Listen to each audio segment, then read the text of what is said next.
வணக்கம்.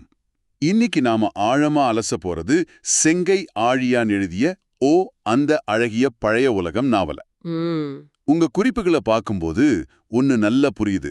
அதாவது நகர வாழ்க்கையோட அந்த இயந்திரத்தனமான ஓட்டத்திலிருந்து ஆமா அதிலிருந்து தப்பிச்சு ஒரு கிராமத்தோட அமைதியை தேடி போற ஒரு மனிதரோட பயணத்தை நீங்க ஆழமா புரிஞ்சுக்க விரும்புறீங்க. சரிதான். இதுல ஒரு பெரிய கேள்வி இருக்கு. என்ன கேள்வி? நாம வாழ்ற இடத்த மாத்திக்கிட்டா மட்டும் நம்ம மன அமைதி கிடைச்சிருமா? ஆமா, இதுதான் முக்கியமான புள்ளி.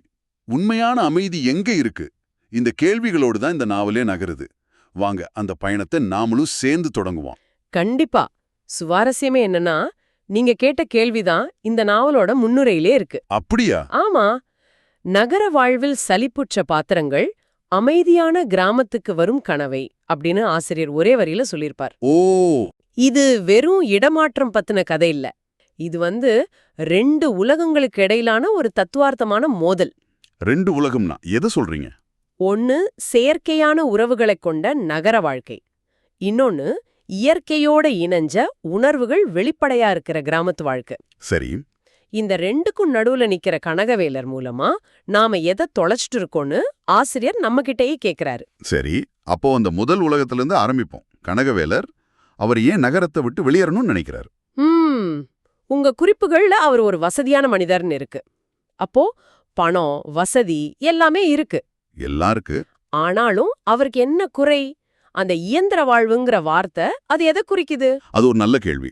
அந்த இயந்திர வாழ்வுங்கிறது வெறும் காலையில எழுந்து வேலைக்கு போறது மட்டும் இல்ல. அப்போ அது அவரோட வாழ்க்கை முறையாவே மாறிடுச்சு. அவரோட உறவுகள், உணர்வுகள் எல்லாமே ஒரு கணக்கு மாதிரி, ஒரு ஃபார்முலா மாதிரி. ஆமா, சரியா சொன்னீங்க. நகரத்துல உறவுகள் பெரும்பாலும் தேவை சார்ந்ததா இருக்கு இல்லையா? ஆமா, ஒருத்தர்கிட்ட பேசினா கூட அதுல நமக்கு என்ன லாபம்னு ஒரு உள்மன கணக்கு ஓடும். அதுதான் அந்த வாழ்க்கை கனகவேலருக்கு ஒரு கட்டத்துல மூச்சு திணறல்ல ஏற்படுத்துது. சுத்தி ஆட்கள் இருந்தாலும் தனிமையா உணர்றார். மிகச்சரியா. அப்போ இத ஒரு ஆன்மீக வறட்சின்னு சொல்லாமா? சொல்லலாம். பொருள் ரீதியா எல்லாம் கிடைச்சாலும் மனசுக்கு நிறைவு தரக்கூடிய எதுவும் இல்லேங்கிற ஒரு வெறுமை. அதனாலதான் இந்த நாவல் நகர வளர்ச்சிய மனித முன்னேற்றமா பார்க்கல, அது மேல ஒரு பெரிய கேள்விக்குரிய வைக்குது. நகரங்களின் வளர்ச்சி மனிதனை உண்மையிலேயே முன்னேற்றுகிறதா அப்படிங்கிற கேள்வியா? ஆமா, இதுதான் கனகவேலரோட மனசாட்சி கேக்குற கேள்வி. அவருக்கு அங்க இருக்கிற செல்வம், கான்கிரீட் கட்டடங்கள், அந்த வேகம் எல்லாமே உயிரற்றதா தெரியுது. மனுஷனுக்கும் இடையில இருக்க வேண்டிய அந்த இயல்பான தொடர்பு இல்ல. அந்த ஆத்மார்த்தமான தொடர்பு இல்ல. அதனாலதான் இயற்கையோட பேசணும், மண்ணோட பழகணும், உண்மையான மனுஷங்களை பார்க்கணும்னு ஒரு ஏக்கம் அவருக்குள்ள உருவாகுது. அந்த ஏக்கம்தான் அவரை கிராமத்தை நோக்கி இழுக்குது. ஆமா, அந்த அழகிய பழைய உலகத்தை நோக்கி. சரி, அந்த ஏக்கத்தோட அவர் கிராமத்துக்குள்ள நுழைறார். இங்கதான் கதை ஒரு பெரிய திருப்பத்தை எடுக்குது இல்லையா? ஆமா. நகரத்துல இருந்து வந்த அவருக்கு அந்த கிராமம் எப்படி தெரியுது? அந்த முதல் அனுபவம் அது ஒரு கவிதை மாதிரி வர்ணிக்கப்பட்டிருக்கும்.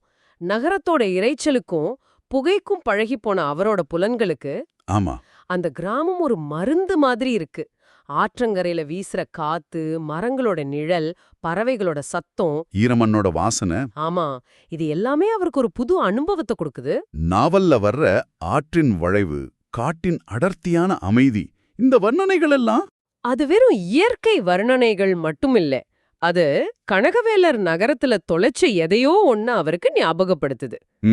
தன்னோட உண்மையான உணர்வுகளோட அவர் தொடர்பு கொள்றார் முதன்முறையா. ஆமா, கேட்கவே ரொம்ப இதமா இருக்கு. ஆனா இங்க எனக்கு ஒரு சந்தேகம் வருது. சொல்லுங்க. கனகவேலர் பாக்குற இந்த கிராமம் உண்மையிலே அவ்வளவு அழகிய உலகம்தானா, இல்ல நகர வாழ்க்கையோட வெறுப்புல இருந்து பாக்குறதால அவருக்கு அது ஒரு கற்பனை சொர்க்கம் மாதிரி தெரியுதா? மிக முக்கியமான கேள்வி.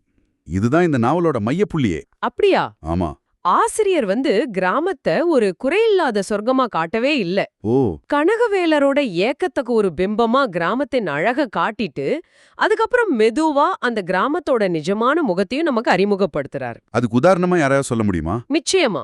முத்தையாங்கிற ஒரு வயசான கதாபாத்திரம். ஆமா, முத்தையா உங்க குறிப்புகள்ல இருக்கு. அவர் எப்படி கனகவேலருக்கு ஒரு எதிர்நிலையா இருக்கார்? கனகவேலர் அமைதிய தேடி கிராமத்துக்கு வர்றாரு. ஆனா முத்தையா அந்த அமைதியில வாழ்ந்துட்டு இருக்கார். அவர் அதை தேடி போகல. அது அவரோட வாழ்க்கையோட ஒரு அங்கம். அவரோட எளிமையான வாழ்க்கை, அந்த சுருக்கம் விழுந்த முகம், அவரோட அனுபவம், இது எல்லாமே கனகவேலருக்கு ஒரு பாடம் மாதிரி. சரி. முத்தையா தான் வயசையோ ஏழ்மையையோ ஒரு பாரமா பார்க்கல. அதை இயல்பா ஏத்துக்கிட்டு அந்தந்த நாளோட சந்தோஷத்தை அனுபவிச்சு வாழ்றார். கனகவேலர் எதை ஒரு பெரிய தத்துவ தேடலா பாக்குறாரோ அது முத்தையாவுக்கு இயல்பான வாழ்க்கை முறை. சரியா சொன்னீங்க. இதுதான் 2 பேருக்கும் உள்ள அடிப்படை வித்தியாசம். அப்போ அவங்க 2 பேருக்கும் இடையில நடக்கிற உரையாடல்கள் ரொம்ப முக்கியமானதா இருக்கும் இல்லையா? ரொம்ப ஆழமானது. என்ன பேசிக்கிறாங்க? கனகவேலர், உன் பெயர் என்ன, இங்க வயசானவங்க இருக்காங்களா அப்படின்னு ரொம்ப பொதுவான கேள்விகளை கேக்குறார். தன் அந்த வாழ்க்கையோட இணைச்சிக்க முயற்சி பண்றாரு. ஆமா, அந்த மக்களோட ஒரு உண்மையான தொடர்பை ஏற்படுத்த விரும்புறார். ஆனா அந்த கிராமத்து மக்களுக்கு அவர் ஒரு வேற்று மனிதர், ஒரு அந்நியர், பட்டணத்துக்காரர். அந்த பார்வை அவர் மேல இருக்குமா? நிச்சயமா. அந்த பட்டணத்துக்காரங்கிற பார்வை அவருக்கும் கிராமத்து மக்களுக்கும் நடுவுல ஒரு கண்ணுக்கு தெரியாத சுவரை எழுப்புது. அவரோட கார், உடை, பேச்சு எல்லாமே. ஆமா, எல்லாமே அவரை அந்நியப்படுத்தி காட்டுது. அவர் எவ்வளவுதான் எளிமையா இருக்க முயற்சி பண்ணாலும் அவரோட நகரத்தை அடையாளம் அவரை விட்டு போக மறுக்குது. சரி, அப்போ கிராமத்து உறவுகள் எப்படிப்பட்டது? நகரத்துல உறவுகள் செயற்கையா இருக்குன்னு பார்த்தோம். கிராமத்துல அதுக்கு நேர்மாறாவா இருக்கு? நேர்மாறா இருக்கு. ஆனா அது எப்பவும் இனிமையானதா இருக்கும்னு சொல்ல முடியாது. ஓஹோ. கிராமம்ங்கிறது பிரச்சனையே இல்லாத இடம் இல்ல. அங்கேயும் வறுமை இருக்கு, கஷ்டங்கள் இருக்கு, சண்டை சச்சரவுகள் இருக்கு. அப்ப வித்தியாசம் என்ன? வித்தியாசம் இதுதான். இங்க எல்லாமே வெளிப்படையா இருக்கு. முகமூடி இல்லாம. முகமூடியே இல்ல. கோபம்னா கோபம், பாசம்னா பாசம். ஒருத்தர் திட்டுவாங்க, அடுத்த நிமிஷம் ஒன்னா உட்காந்து டீ குடிப்பாங்க. நகரத்து நாகரிகம்ங்கிற பேர்ல எதையும் மறைக்கிறதில்ல. அங்க அந்த பேச்சுக்கே இடமில்ல. கனகவேலர் தேடி வந்தது இந்த உண்மையான மனித தொடர்பைத்தான். கஷ்டமா இருந்தாலும் அது உண்மையா இருக்கணும்னு நினைக்கிறாரு. ஆனா இந்த உண்மையை கனகவேலரால ஏத்துக்க முடியுதா? அதுதான் சவால். கிராமத்தோட அழகால ஈர்க்கப்பட்டாலோ அங்க இருக்கிற வறுமையையும் கஷ்டங்களையும் பார்க்கும்போது அவரோட மனநிலை எப்படி மாறுது? இங்கதான் அவருக்கு ஒரு பெரிய சிக்கல் வருது. அவர் மனசுல கிராமத்தை பத்தி ஒரு கற்பனையான சித்திரம் இருக்கு. ஒரு குடிசை வீட்ல எளிமையா வாழணும்னு. ஆமா, அப்படி ஒரு ஆசை. ஆனா அவர் அங்க ஒரு பணக்காரராக, ஒரு பார்வையாளராக தான் நுழையிறார். இது ஒரு பெரிய முரண்பாடு. சரிதான். நாவல்ல ஒரு கட்டத்துல இந்த கிராமத்துல என்ன இருக்கு, வறுமையும் பஞ்சமும் தவிர வேற எதுவும் இல்லைன்னு ஒரு குரல் கேக்கும். அது கனகவேலரோட கற்பனை உலகத்தை உடைக்குது. ஆமா, அது நிஜத்தோட குரல். அப்போ அவர் தேடி வந்த அமைதி அந்த கிராமத்துல இல்லையா? அமைதி அந்த கிராமத்துல இருக்கு. ஆனா அந்த அமைதியை அனுபவிக்கிற மனநிலை கனகவேலர்கிட்ட முழுசா இல்ல. இதுதான் நாவல் சொல்ல வர முக்கியமான உண்மை. அமைதிங்கிறது நாம இருக்கிற இடத்துல இல்ல, அது நம்ம மனசுல தான் இருக்கு. கனகவேலர் நகரத்தை விட்டு உடலளவுல வெளியேறிட்டாரு. உடம்பால மட்டும்தான். ஆனா மனசளவுல அவரோட நகர சிந்தனைகள், அதோட தாக்கம், அதையெல்லாம் ஒரு ஆள முழுசா விட்டுட்டு வர முடியல. இது எனக்கு ஒரு விஷயத்த ஞாபகப்படுத்துது. நாம ஒரு சுற்றுலா தலத்துக்கு அமைதியை தேடி போவோம். சரிதான். உடம்பு மட்டும்தான் அங்க இருக்கும், மனசு பழைய இடத்திலேயே சுத்திட்டு இருக்கும். அதே மாதிரிதான் கனகவேலரோட நிலையும். மிகச் சரியான உதாரணம். அதே நேரத்துல நாவல் இன்னொரு பக்கத்தையும் காட்டுது. என்ன அது? கிராமத்து மக்களும் நகரத்தோட தாக்கத்திலிருந்து முழுசா விடுபடல. ஓ, அப்படியா? ஆமா, வானொலி மூலமா செய்திகளை கேக்குறாங்க, நியூஸ் பேப்பர் படிக்கிறாங்க. நகரத்து விஷயங்கள் மெதுவா கிராமத்துக்குள்ளேயும் ஊடுருவ ஆரம்பிச்சிருச்சு. ஆக இந்த 2 உலகத்துக்கும் இடையிலான கோடு ரொம்ப மெல்லிசா இருக்கு. ரொம்பவே. ஒண்ணுல இருந்து தப்பிச்சு இன்னொன்னுல முழுசா அடைக்கலம் புகிறது இந்த காலத்துல சாத்தியமே இல்லைங்கிறதையும் ஆசிரியர் உணர்த்துறார். அப்போ கனகவேலரால அந்த கிராமத்து வாழ்க்கையோட ஒரு அங்கமா மாறவே முடியலையா? முடியல. கடைசி வரைக்கும் ஒரு பார்வையாளராவே இருந்துடுறாரா? ஆமாம், அதுதான் கதையோட சோகம் கலந்த யதார்த்தம். அவர் அந்த வாழ்க்கைய ரசிக்கிறார், ஆனா அந்த வாழ்க்கைய வாழ முடியல. அவர் கொண்டு வர்ற பணமும் நகரத்து பழக்க வழக்கங்களும் அந்த கிராமத்தோட இயல்ப மாத்திரமோங்கிற ஒரு பதற்றமும் நாவல்ல இருக்கும்.